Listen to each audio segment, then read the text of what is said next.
ना एक दोन घालवल्यानंतर परत एकदा कन्स्ट्रक्शन आणि धंदा त्या ठिकाणी सुरू आहे.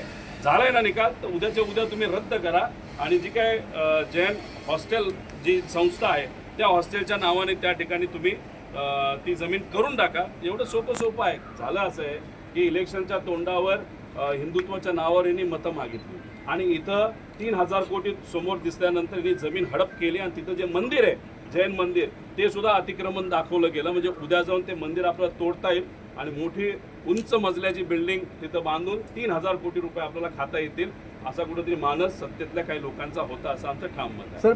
सर एकीकडे जैन जर पोलीस आयुक्तांवर किंवा नवी पोलीस प्रशासनावरती सरकारचा दबाव असेल तर याचा अर्थ असा आहे की मुख्यमंत्री उपमुख्यमंत्री या भ्रष्टाचाराला पाठीशी घालत आहेत. 100% असंही म्हणता येईल.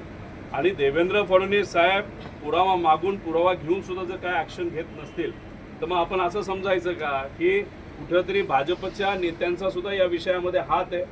जर त्यांना स्पष्टपणे लोकांना सांगायचं असेल की आमचे भाजपचे कुठलाही नेता याच्यामध्ये इन्व्हॉल्व नाही आहे मग तुम्ही ॲक्शन घ्या ना. पोलीस विभाग काय एकनाथ शिंदे साहेबांच्या शब्दावर चालत नसतो, हा देवेंद्र फडणवीस साहेबांच्या शब्दावर चालतो. इथं जर आपण बघितलं सामान्य लोकांचा एखादा मुद्दा आला, पैशाचा मुद्दा आला तर पोलीस सरळ सांगतं आम्हाला तपास करावा लागेल, आम्हाला बघावं लागेल. पण एखाद्या विरोधकांवर कारवाई करायची असेल तर पुरावा नसेल तरी उचला, जेलमध्ये टाका, नंतरचं नंतर बघू. अशा प्रकारचा भेदभाव दुर्दैवाने या शासनाच्या माध्यमातून आज या महाराष्ट्रामध्ये केला जातो आणि गरीब लोक मात्र तिथं न्याय मिळण्यासाठी संतोष देशमुखांपासून पार त्या महादेव मुंडेंपासून सगळे हगवणे प्रकरणापासून सगळेच ते न्याय मागण्यासाठी त्या ठिकाणी वाट बघून आहेत. पण त्या बाबतीत कुठेही ॲक्शन, कॉन्क्रीट ॲक्शन ही सरकारकडनं घेतली जात नाही. सर एकीकडे जैन प्रकरणात दुसरीकडे भाजपाचं कार्यालय मुंबईत आता वादात आलेलं आहे जे अमित शहा उद्घाटन आहे ना, वादात आहेच. आता ती जमीन काय कार्यालय बांधण्यासारखी जमीन होती का? ती हाऊसिंग कॉर्पोरेशनची जमीन होती. त्याच्यामध्ये सुद्धा काही डॉक्युमेंट आपण जर बघितले तर ते दाबून मुटकून काही गोष्टी केलेल्या आहेत. असंही हाऊसिंग कॉर्पोरेशनला सांगितलं होतं तुम्हाला दुसरी जमीन आम्ही देतो आणि ती मिळाल्यानंतर ही जमीन तुम्ही आम्हाला द्या. आता ही शासनाची जमीन आहे. अशा पद्धतीने तुम्ही कार्यालय बांधण्यासाठी देऊ शकता का? तिथं कुठलेही कागद नसताना तुम्ही भूमिपूजन करू शकता का? आम्ही फक्त स्पष्टीकरण सरकारमध्ये काय नेते आहेत त्यांना तिथं मागत आहोत. आणि आमचं हेच म्हणणं आहे की मोघम कुठं काय बोलू नका, पुराव्यासकट तुम्ही बोला. आमच्याकडे काय पुरावे आहेत आम्ही पुराव्यासकट बोलू. आमचा काही आक्षेप नाही, फक्त एवढंच आहे की तुम्ही सत्तेचा वापर करून अशाच जमिनी जर गिळत राहिला, कुठंतरी तुमच्या कॉन्ट्रॅक्टर मित्राला देत राहिला, नाही तर तुमच्या पक्षाला देत राहिला तर गरिबाली काय करायचं? दुसरं तोंडाकडे बघायचं का? तर हे जे काय या राज्यामध्ये चाललंय हे कुठेतरी थांबलं पाहिजे. म्हणून बिवलकर प्रकरण सुद्धा तितकंच महत्वाचं आहे. इथं असणाऱ्या भूमिपुत्रांचा अतिशय महत्वाचा विषय आहे. हजारो भूमिपुत्र लोक 12.5% जमीनसाठी वाढ बघत आहेत. 20-25 वर्ष झालं. हा माणूस कदाचित हा इथला नागरिक नसून सुद्धा याला मात्र 5-5 हजार कोटीची जमीन जर दिली जात असेल त्याला आपण काय म्हणायचं? मग सरकारने तिथं सांगून टाकावं की जे भूमिपुत्र आहेत त्यांनी सुद्धा लोकांकडनं पैसा गोळा करावा, कुठेतरी लोकांकडनं पैसा मागावा आणि पैसा या सरकारला द्यावा आणि करप्शन करून आपापल्या नावाली जमीन करावी. म्हणजे अतिशय दुर्दैवी गोष्ट आहे. आम्ही म्हणतो ही जमीन परत घ्या सिडकोने आणि ही परत आलेली जमीन गरीब भूमिपुत्रामध्ये जो काय 12.5% जो काय रूल आहे त्या पद्धतीने जे काय वेटिंग करत आहेत त्याचं तुम्ही जुन्यापासून आतापर्यंत कोण आहे त्याला पूर्वीचा जो माणूस आहे जो सगळ्यात पहिला लाईन मध्ये आहे त्याला तिथं जमीन दिली गेली पाहिजे अशी आमची रोकठोक त्या ठिकाणी मागणी आहे. आयुक्तांच्या उत्तरामुळे आपण हताश झालेला आहात का? काय पुढे तुमची भूमिका काय राहील? किंवा भावनाताई घाणेकर याच्या उपोषणाला बसणार म्हणून सांगतायत, त्याबद्दल पुढे काय उपोषणाचं करणार? पोलीस हे सामान्य लोकांच्या प्रोटेक्शनसाठी आहे असं आमच्या सगळ्यांची भावना होती. पण गेल्या काही वर्षांमध्ये आपण जर बघितलं तर सामान्य लोक राहिलेत बाजूला. पण फक्त ज्याच्याकडे पैसा आहे, जो कॉन्ट्रॅक्टर आहे, नाही तर वरून जो काय राजकीय दबाव केला जातो त्याच्या अंतर्गत आम्ही काम करणार असं कुठे ते स्पष्ट संदेश हे पोलीस अधिकारी त्या ठिकाणी देत आहेत असं आपल्याला स्पष्टपणे म्हणावं लागेल. भावनाताईंची इच्छा आहे की उपोषण त्यांनी तिथं करावं. त्या स्वतः भूमिपुत्र आहेत, त्यांना या भागातल्या परिस्थिती तिथं माहिती आहे. त्यामुळे आम्ही त्यांना विनंती करत आहोत की आरोग्याच्या बाबतीत आपल्याला काळजी घ्यावी लागेल. तुम्ही उपोषण करत असताना सरकारकडनं कुठेही काय ॲक्शन नाही घेतली गेली तर तुमच्या आरोग्याची मोठी अडचण ही निर्माण होऊ शकते. पण तो शेवटी त्यांचा व्यक्तिगत निर्णय आहे. ज्या काही भूमिका इथे असणारे आमचे पदाधिकारी आणि आमचे जे कोणी स्थानिक नागरिक आहेत, भूमिपुत्र आहेत, जे कुठली भूमिका घेतील त्या भूमिकेबरोबर आम्ही ठामपणे त्यांच्या पाठीमागे राहू एवढंच या ठिकाणी आपल्या सर्वांना सांगतो. सर गृह मंत्रालय चुकीच्या हातात आहे का? ट्विट देखील गेलं होतं. हे बघा, त्या बाबतीत आम्हाला जे काय कळलं आहे, काही व्हिडिओ आमच्यापर्यंत आले होते, एका मुलीचे होते. त्या मुलीच्या जवळ तिचे वडील होते. ते वडील एका संस्थेमधून रिटायर झालेले आहेत. पण त्या वडिलाच्या नावावर सहकार मंत्री आजचे जे आहेत त्यांनी काहीतरी लोन काढलेलं आहे. फक्त एकाच व्यक्तीवर लोन काढलं असं नाही, असे अनेक आहेत असं आम्हाला तिथं कळालेलं आहे. आणि त्याच्यात आता ते परतफेड करता येत नाही.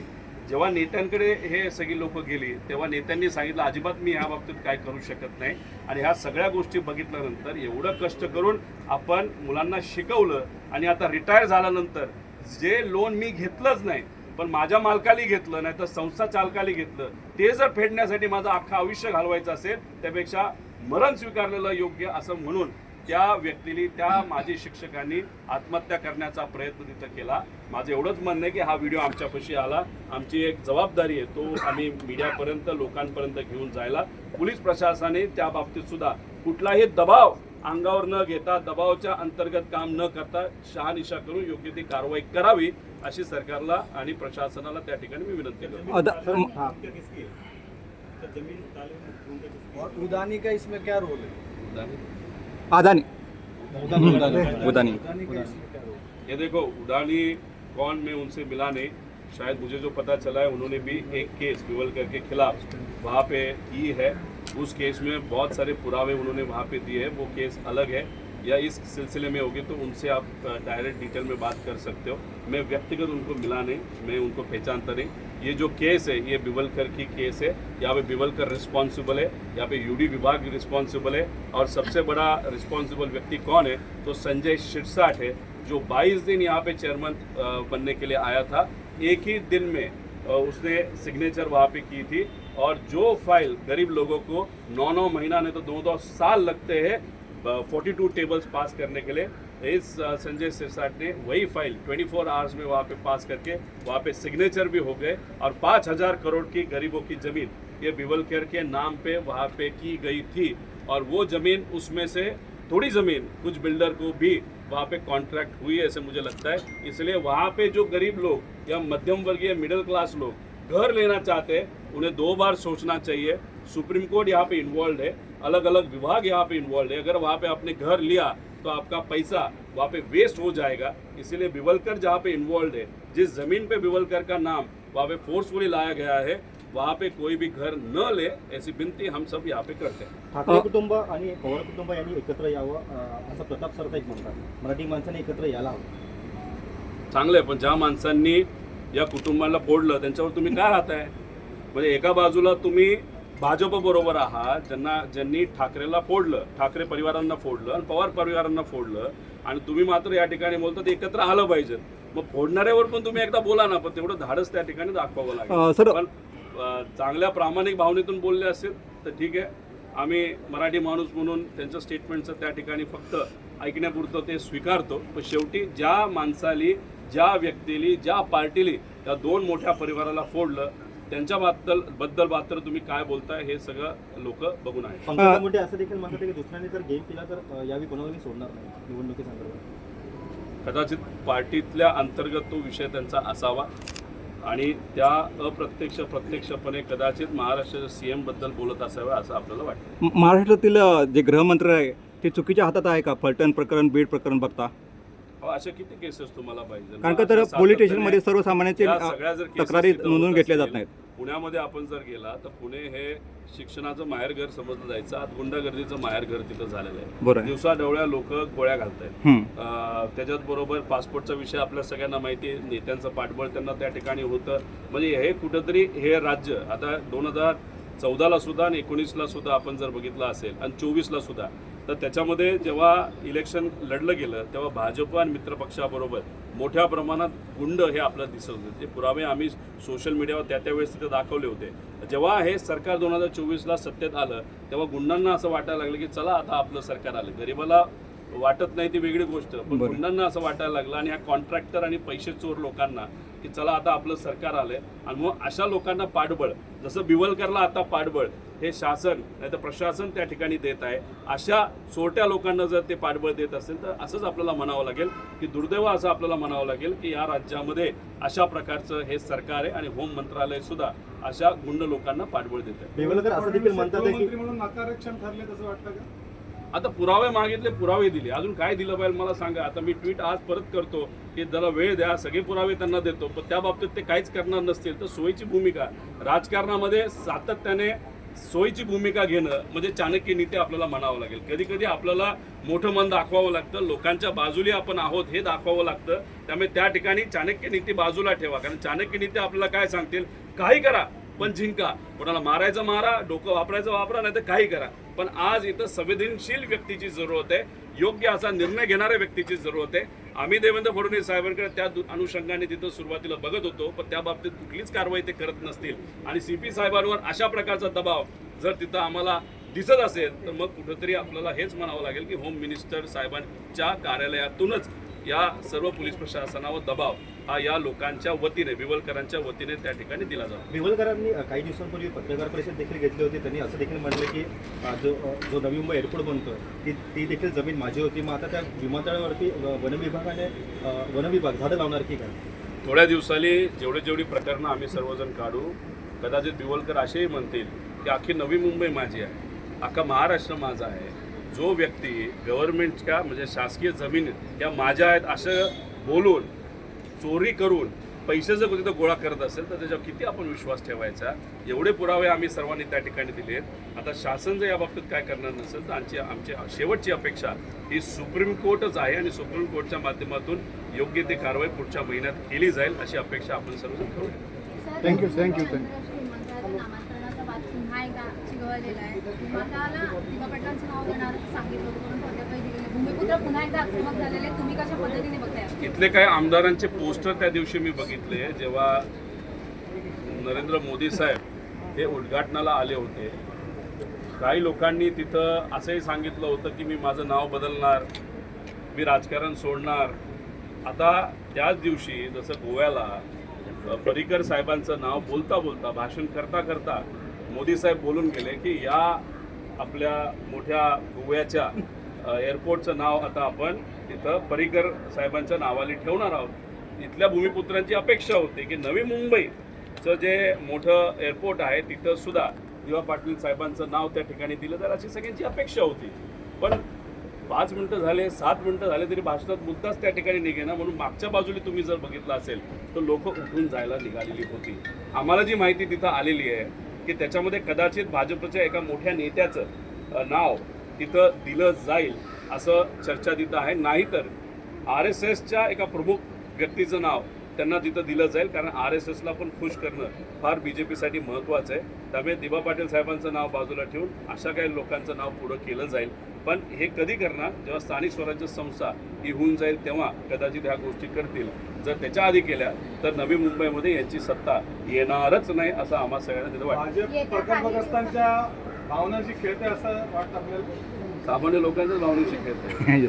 जे काय आहे सोसावं लागतंय, गरिबाला सोसावं लागतंय, शहरातल्या मध्यमवर्गीय लोकांना सोसावं लागतंय. रस्ते हजारो कोटीचे रस्ते केलेत, पावसात आता सगळे रस्ते खराब सुद्धा तिथं झाले. कॉन्ट्रॅक्टरच्या घशामध्ये मोठ्या प्रमाणात पैसा घुसवलेला आहे. कुठंच तिथं योग्य अशी सिस्टम या शहरामध्ये आपल्याला दिसत नाही. आणि ग्रामीण भागात बोलायचं झालं तर दिवाळीपूर्वी शेतकऱ्याला तिथं मदत ही दिली जाणार होती, पण बऱ्याच जिल्ह्यांमध्ये अजूनपर्यंत मदत पोचली नाही. म्हणजे तिथं शेतकऱ्याची पण चेष्टा केली, मजुराची चेष्टा केली, शहरी भागामध्ये लोकांची चेष्टा तिथं चालली. चेष्टा मात्र कोणाची तर गरिबाची सामान्य लोकांची चालली. मजा मात्र कोण करताय तर सगळे नेते आणि सत्तेतले सर्व आमदार हे करतायत. हे मात्र त्या ठिकाणी खरं आहे. सर, भूमिपुत्र काही दिवसांमध्ये मोठं आंदोलन देखील करणार आहे. जेव्हा केव्हा लोक एखादा मुद्दा घेऊन पुढे जात असतात त्या आंदोलनामध्ये आम्ही सुद्धा त्याच्यामध्ये नक्कीच सहभाग त्या ठिकाणी घेऊ. आता हा जो बिवलकराचा विषय आहे हा सुद्धा तसा बघितलं तर सेन्सिटिव्ह विषय आहे, हा एकदम भावनिक विषय आहे. कारण का भूमिपुत्रांची जमीन ही एका मोठ्या व्यक्तीला तिथं घशामध्ये घुसवलेली जाते. 5,000 कोटीची ती जमीन आहे. यासाठी आमचे जे सर्व इथले पदाधिकारी आहेत, किंवा सामाजिक कार्यकर्ते, भावनाताईपासून अंमले भाऊ असतील आणि इतरही सर्व सामाजिक कार्यकर्ते असतील, हे येत्या काळामध्ये उपोषणाची काय भूमिका घेतात हे सुद्धा आपल्या सर्वांना बघावं लागेल. आज नवीन भाई आयुक्त से आप मिले, पुलिस आयुक्त से सहमत हो, जो उन्होंने जवाब दिया नहीं हो तो उसके आगे की आपकी रणनीति देखो, क्या सहमत तो डेफिनेटली नहीं है, क्योंकि यहाँ पे स्पेसिफिकली अगर आप देखो तो यहाँ पे फॉरेस्ट डिपार्टमेंट ऐसा कह रहा है कि डिवेलपर ने वहाँ पे चोरी की है. अगर चोरी की है ये स्पेसिफिकली वहाँ पे दिया है, और अगर पुलिस को वहाँ पे लेटर एक इंटरनल सरकार का डिपार्टमेंट वहाँ पे देता है, और उस डिपार्टमेंट को भी अगर कीमत वहाँ पे नहीं दी जा रही, हम इन्वेस्टिगेशन करेंगे, हम प्रिलिमिनरी इंक्वायरी करेंगे, ये देखेंगे, हम सुप्रीम कोर्ट का निर्णय क्या होता है वो देखेंगे. मतलब यहाँ पे ज्ञान हमको ज़्यादा सुनने को वहाँ पे मिला. शायद अधिकारियों पे ऊपर से बहुत बड़ा प्रेशर है, ऐसे यहाँ पे वहाँ पे सिद्ध होता है. मुंबई महानगर पालिका का इलेक्शन वो साथ में लड़ने वाले हैं, एकनाथ शिंदे साहब और बीजेपी. शायद उसी के लिए आगे के 2 महीने के लिए उनको नाराज नहीं करना, ऐसा कहा पे तो भूमिका देवेंद्र फडणवीस साहब ने वहाँ पे ली है, ऐसे हम सबको लगता है. आगे आपकी भूमिका क्या रहेगी? आगे देखो, यहाँ पे हमारे जो स्थानिक लोग हैं वो उपोषण करने का सोच रहे हैं, उसी के साथ आगे जाके एक आध आंदोलन भी हम सोच सकते हैं. लेकिन कुछ सामाजिक संगठन भी सुप्रीम कोर्ट में वहाँ पे गई है. 3 तारीख नवंबर की वहाँ पे मिली थी, शायद वो थोड़ा सा 10-12 दिन आगे भी जा सकती है. सुप्रीम कोर्ट में योग्य वकीलों के सहयोग से वहाँ पे हम भूमिका वहाँ पे स्पष्टपणे वहाँ पे बोलेंगे. और सुप्रीम कोर्ट ने स्पेसिफिकली ऐसा कहा था कि अगर सरकार इस बारे में कोई भी निर्णय नहीं लेना चाहती तो हम वहाँ पे कार्रवाई करेंगे. अभी एक डिपार्टमेंट ने कार्रवाई की है, लेकिन पुलिस डिपार्टमेंट अभी वो कार्रवाई सुन नहीं रहा. तो आगे जाके सुप्रीम कोर्ट में शायद पुलिस डिपार्टमेंट को भी, होम डिपार्टमेंट को भी वहाँ पे नोटिस ये सुप्रीम कोर्ट से आ सकता है, ऐसे हम सबको लगता है. चिन्हांचा निकाल जवळ आला की एकनाथ शिंदे दिल्लीच्या